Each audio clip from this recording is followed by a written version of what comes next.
with this, we're going to start our co-innovation session for the Outernet. And that will be led by Steve Nixon, who is the president of the SmallSat Alliance, one of our Silk partners, Space Industrial Leadership Council. And he's also executive director of the where is he anyway? Oh, I'm like, wait a second, I don't see you guys. Okay, he's also the executive director of the Outernet Council, which they will talk to you about that. And Michael Cheng is also the co-executive director of the Outernet. And so if you want to come up and they'll tell you a little bit more about that. We're going to be leading a working group session in Seattle on June 12th and 13th with Space Northwest.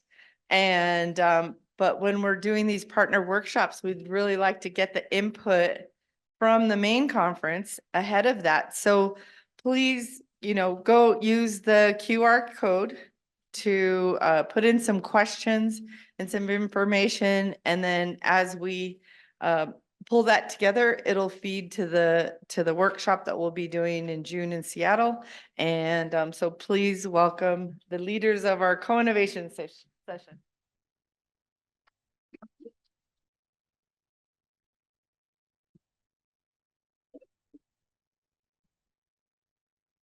All right, it's great to be here in Albuquerque for, I don't know, this might be my third or fourth State of the Space Industrial Base meetings. So it's great to be back. Excited to fill everyone in on kind of where things are now and with the Outernet and hyperspace architecture. So maybe we can press ahead with our first chart here and see how do I control here or do I ask? We have to narrate. Okay, narrate. Somebody's All right. gotta. Someone's Next helping us slide. with that. Who do I look at? Do we have a clicker? We don't have. No, we gotta wait. Yeah, we emailed them. Yeah. Yeah. I'll do a little song and dance here. Tell a joke. Okay. Yeah. So maybe what I'll do as we look for those charts. One of the questions that I've heard in the last couple of days is we have the term Outernet floating around quite a bit in this conference. We have the term hyperspace architecture, and some folks are curious about what's the difference, because sometimes they're used interchangeably and sometimes they're not. So a little bit of an origin story. Hyperspace architecture goes back about 5 or 6 years to a meeting I had in the Washington, D.C. area at a Silver Diner.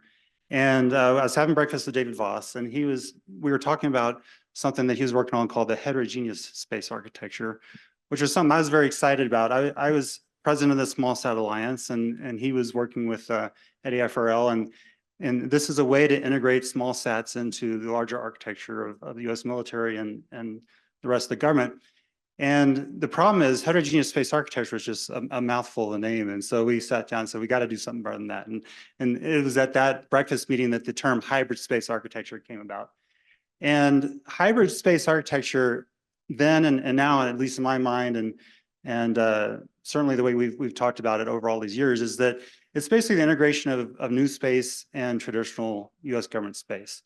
It's integration of what was then emerging as small sats in LEO and other orbits with the large exotic satellites that the government had. It's commercial and government, and it's low Earth orbit, high Earth orbit, GEO and beyond. So as the integration of both of these that is the hybrid space architecture. As we talked to Congress about that, this is in my hat as the president of SmallSat Alliance. We were getting tremendous traction. We were getting traction in Congress, in the White House, in all the agencies, pretty much within a couple of years of kind of coining that term and pushing on that advocacy. We got almost complete buy-in from the entire U.S. government and other countries. We're starting, we've had China wants to get in on this in their own way, other countries as well. So tremendous pivot. Unprecedented in my time working on space to adopt this new vision for space. It was really exciting.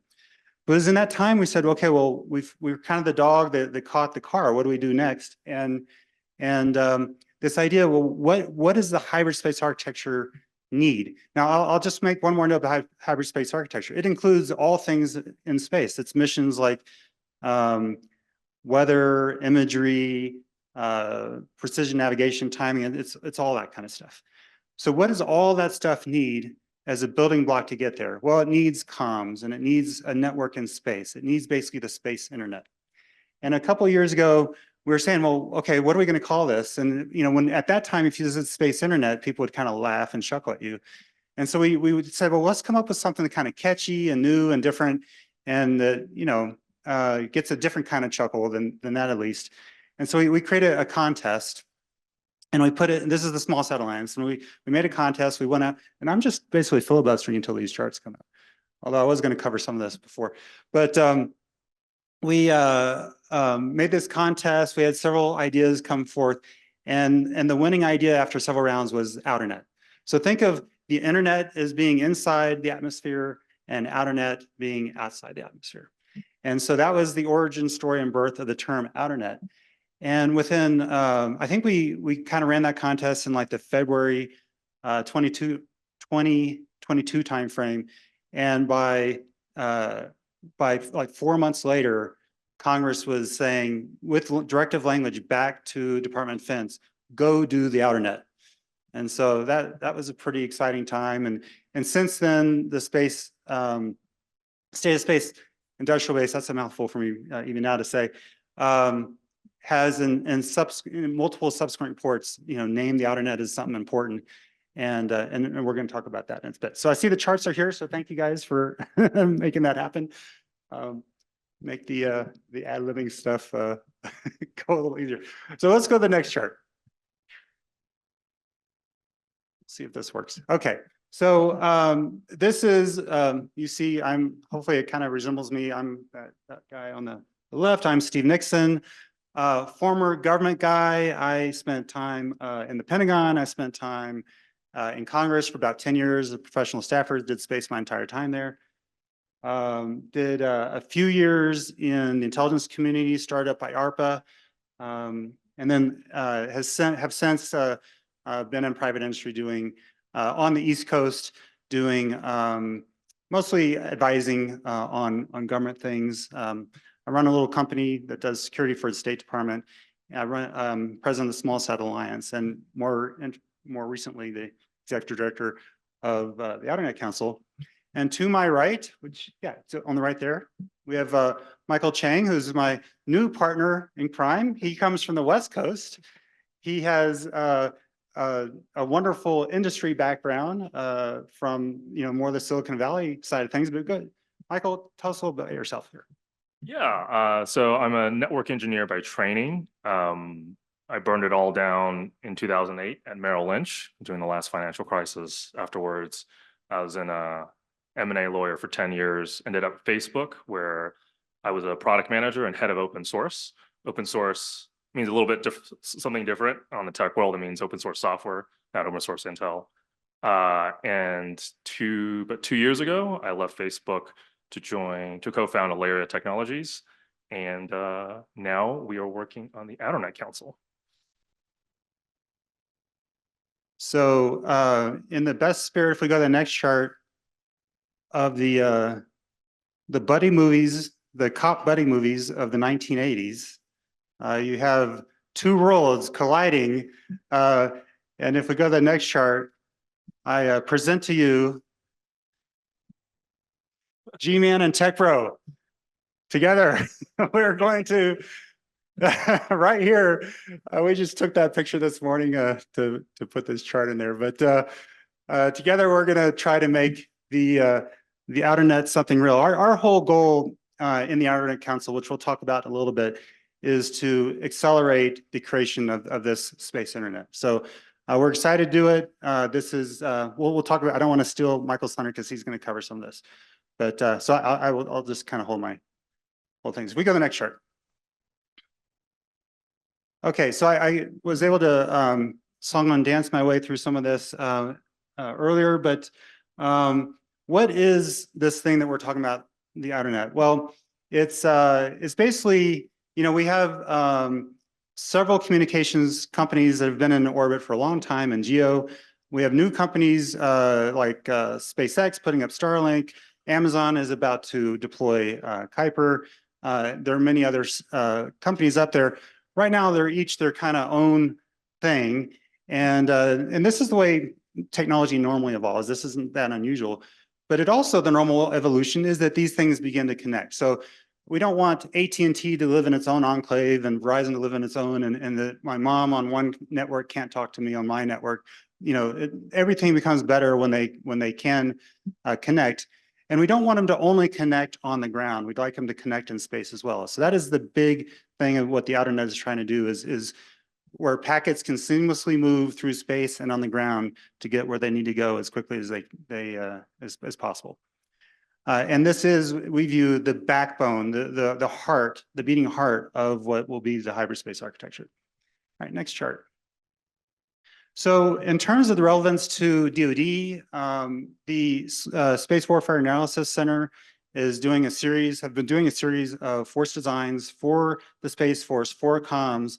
And every time the answer keeps coming back to, we have to take advantage of this tremendous investment in commercial communications in space. And it's important for resiliency. It's important for pushing better and higher bandwidth comms to lower echelons of the military.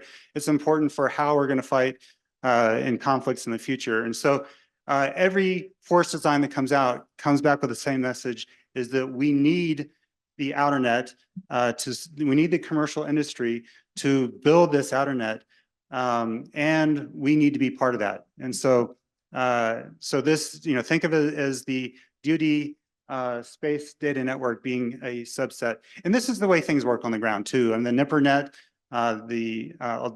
most comms that the DoD uses today rides over internet through encryption and other means. And so, and the same thing needs to happen in space. Next chart. You know, major trends, you know, this has been, I think, discussed already. You know, SpaceX is launching like crazy, putting up a lot of the Starlink satellites. It's pretty amazing. Amazon's going to be launching their communications, their competing communications network here starting hopefully this year. Telesat, Intelsat, both following up with their constellations coming soon. So lots of companies putting up constellations that do comms. None of these, to my knowledge, are particularly well connected with each other. Hopefully, at least on the ground, they will be, but certainly not in space. Is something that still needs to be done. Next chart. So lots of launches. Most of these are for communication satellites. Most of these are SpaceX. Most of these are in America. So that's all good. That's all goodness. Next chart. So revisiting some of the, oh boy, I'm not going to be able to read this. That's not going to be great. Revisiting the last year's State of Space Industrial Base report, there are, you know, several things that are pertain to the Outernet. You know, there are, and boy, I'm going to have to go from memory from this. There are aspects of you know, certainly there's tremendous expansion of comms. That's great. Certainly there's conflicts underway right now across the world that are threatening satellites. Thank goodness we have lots of them now, and not just, you know, the 3 GEO satellites that were, you know, characterized our old kind of architectures. But, you know, key issues that have held us back, you know, acquisition reform, that did not change from last year. That's not going to change next year. It's going to be a problem. Now, I will say DIU getting a big pile of money, you know, is a great thing. And so that, you know, that is in the category of good news, but, you know, we haven't reformed all of DoD acquisition since last year. That's still to be solved. Security is still to be solved. I can't. Oh, the government needs to play a role. I think that's actually, I think, you know, this conference and others, government is trying to play a role and is at least is clearly stating an intention to embrace commercial, which is a great thing. Next chart. Key inflection points. We have optical comms. Yeah, that's actually happening. So that's great. That's moving pace. and, and need for leadership is I've kind of already mentioned that. That's going okay. Next chart. Okay, so there were a series of recommendations. You know, let folks take a look at those. There's one I really want to highlight, and if we go to the next chart, I think that will happen. Boom. There's one recommendation here, which was, I think, very timely, very important, and that is that, gosh, we need to have an independent industry consortium to help us with the Outernet. And so that is the segue to the next chart, which is introducing the Outernet Council. So very exciting to share that we have made good on one of the recommendations from last year. And between Michael and I, we have established the Outernet Council, which Michael will tell you all about here. Thanks, Steve. So in my day job is I'm Chief Product Officer at Aalyria. And for those of you who are not familiar, Aalyria is a venture-backed startup that spun out of Google 2 years ago to do laser comms and SATCOM orchestration. So at around the same time that the need for a nonprofit consortium was being focused on the Outernet was being discussed at last year's conference and the conference, you know, and the SSIBs before then, we over here at industry, you know, Aalyria specifically, in looking to help SATCOM operators talk to each other, we had independently came to the same conclusion, right? That in order to help standardize on a set of communication protocols, a neutral consortium was needed. And that is how Steve and I met with government and industry coming to the same conclusion at approximately the same time independently and heeding the recommendation. This is the Outernet Council. Next slide. So the mission of the Outernet Council is to accelerate creation of the space internet. The space internet, as we know it, requires a strong industrial base. And building that industrial base from the perspective of the Outernet Council, and I think everybody in this room, requires a careful equilibrium in determining what parts of the industry will compete, what parts of the technology will compete as differentiators, like where people are going to make their money, versus what parts will interoperate as standardized technology, where money is not necessarily going to be made, but where folks are going to conform to industry standards. That is not an easy thing to do, right? USB-C is the prime example. It is a widely standardized technology, but the decision to standardize on USB-C was not a straightforward path, right? And required dictating to some companies where they were not going to be collecting value. And that is one of the most important questions that the Outernet Council, together with everyone else who is building the space industrial base, seeks to answer, is to address what are these standardized technologies? What is the USB-C that we need to scale the space industrial base?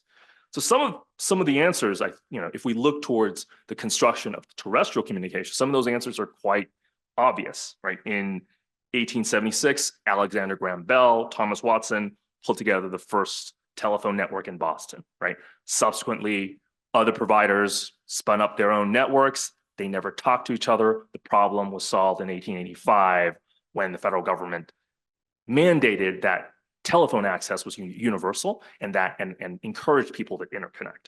And in the same sense, interconnection technologies among, of all sorts, that is the USB-C for the space industrial base. Next slide. So in terms of what we're looking to achieve, we have 4 goals. The Outernet Council, we're looking to accelerate creation of the space internet, lower the barrier to entry for the space economy, promote investments towards technology that are more secure, resilient, and sustainable, and improve the lives of billions of underserved users. Next slide. The path to get there involves creating this town square of space internet policy and standardization, building momentum on less controversial standards like the need for a common interconnect protocol among communication providers, and then catalyzing industry standardization and actual industry adoption on top of that. Next slide. I mentioned network interoperability, but here are some of the other areas that we've identified that are helpful and necessary to building a sustainable and scalable industrial base for us. And that's these other areas include space adaptation, deconfliction of shared resources, sustainability, and of course, security. Next slide. The Outernet Council is structured as a 501c6 with subcommittees governing technical standardization, outreach, and funding. Next slide. So many of you will be aware of other organizations working on space standards. A common question that we get is, how is what we are doing different? And the answer to that is our focus is on policy, consensus, adoption, and advocacy. And it's not enough that folks in a room agree on a standard.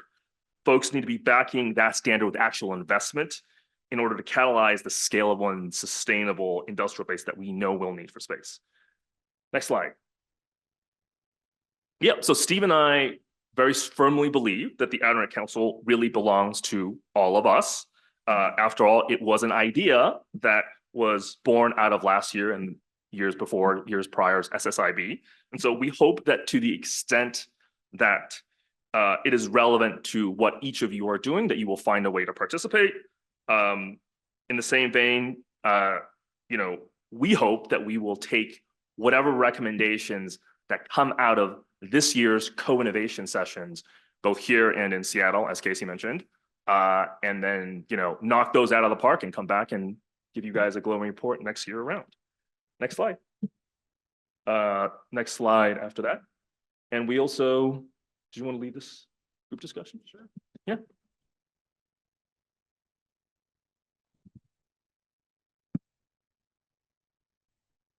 Should we go back and put the QR code back up there?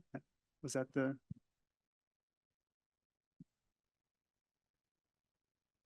All right, so how does the Q&A here work?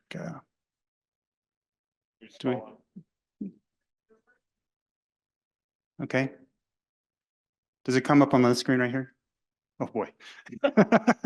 Go get my glasses. Yeah. Oh, okay. Is this somebody else's deck or?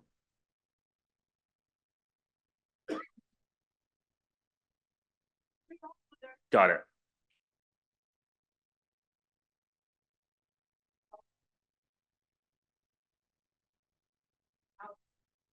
Got it. So the question, what are the technical standards that are needed to accelerate the Outernet?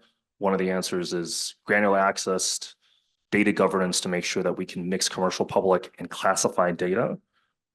See the USS Space Force's series standard, working with NASA, NSA. Sharing an answer?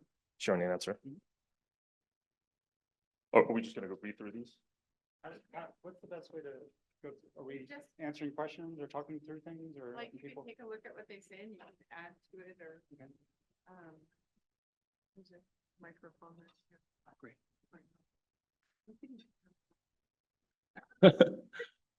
Question, what are the other recommendations? Should probably read these. We can't read these either. So is everyone able to, okay, so everyone, you guys can probably see it now that I can see it. Ground-based overhaul, question mark. I'm not sure if that's part of the plan, but being able to set up a mesh network on the surface, or dealing to other.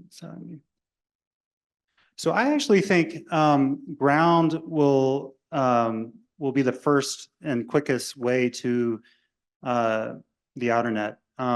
So, I imagine a lot of different comms coming through space, drop into the ground, going into a cloud, and then it gets where it needs to go. I think that's going to come really quick in the next year or so. There's also a hybrid terminal. I don't know if folks are familiar with that, but where a single terminal that the military can use can access both military satellites and commercial networks, and therefore each node that has this hybrid terminal is its own form of connection from one network to another. So I think ground will come very quickly. It's really the space to space. It's going to be, it's going to take a few more years to get that. Do you have other questions or? Do you have anything to add to that? Yeah, I mean, I think we agree that access control is important, and as with all comms, baking in the access control and baking in other security measures is super important. So we have an answer. What are the developments from last year impacting the creation of the Outernet? Hybrid space architecture moving forward with SDA and others. Yes, that's, it's very surreal to go to the party last night and just kind of be part of, larger conversations. I'm not really involved. I'm just kind of listening on other people's conversations and hearing these terms like hybrid space architecture and Outernet being thrown about back and forth. And it's like, this is a very weird situation to be, that's caught on that much with, things that we just kind of made up a few years ago. You should have trademarked it. Dang. What are the key obstacles and challenges to creating the Outernet? And an answer is active threat or denial. So the Outernet, I think that is a key, that is an obstacle for military adoption or a concern that the military will have. I don't think you're going to get, this is not, in my mind, an obstacle for the creation of the Outernet. It's more an obstacle that the military has to think about in terms of their adoption and use of the Outernet. I don't think it should be this is a part of life and you just deal with it and you use it when you can and try to make sure you can preserve it when you can. So I don't think it's an obstacle, but it is something that the military will have to kind of work through in their own minds. It's a platform on which I think we'll be, the conflict will be waged on how different standards will impact different militaries' ability to do that. Yes. Right? And that is one of the things that I think is one of the implied elements of the standards body. Most standards bodies, there's an implied second order, third order effect, and understanding that impact on our industrial base and how our military is going to deal with that is a big part of this. Agreed. Yeah. How can the Outernet Council help ensure that standards promote a more reliable and robust network? And this is sort of relevant to how we think about SWIFT and a lot of these central banking standards and all these things. A lot of these standards, do become what seemed like something we took for granted, many years ago, do become geopolitically very relevant when things get strange. Yes. We have a question. What technical standards are needed to accelerate the Outernet? Answer: time-sensitive networking, deterministic Ethernet based on open IEEE standards that enables prioritization of mission-critical data. Okay. Granular access control, yeah. Make sure that we can mix commercial, yeah, yeah. Okay, so we've seen this. Now we have a comment here. Open standards facilitate integration and interoperability. Love that. I guess we agree. Yes. Yeah. I think we agree with that. Yeah. I think we just talked about that one.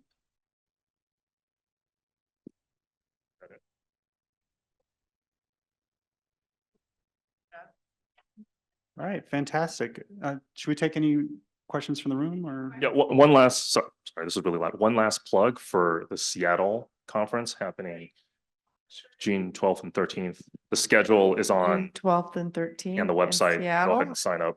And a lot of the feedback you all gave will get to them and they'll discuss it further. So this was a great introduction. And as I said, these co-innovation sessions were trailblazing here. And so I could see definitely how to improve how we display the questions. Make sure and tell the lead of it to bring their glasses. Does anybody have a comment? Who's G-Man and who's Tech Bro? East Coast G-Man guy. He's a tech bro. Okay, here's some little bit of New Space Nexus merch. Thank you so much. Thank you.